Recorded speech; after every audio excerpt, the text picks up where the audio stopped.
ଜୟ ସୀତାରାମ। ହନୁମାନ ଭକ୍ତମାନେ ସଦାସର୍ବଦା ନିର୍ଭୀକ, ସାହସୀ ତଥା ତ୍ୟାଗୀ ହୋଇଥାନ୍ତି।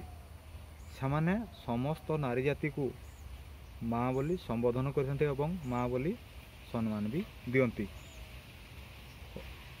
ହନୁମାନ ଭକ୍ତମାନେ ସୁପ୍ତ ଭାଗରେ ହେଉ ବା ଜାଗ୍ରତ ଅବସ୍ଥାରେ ହେଉ ସବୁବେଳେ ସେମାନେ ପ୍ରଭୁଙ୍କର ଗୁଣଗାନ କରିଥାନ୍ତି।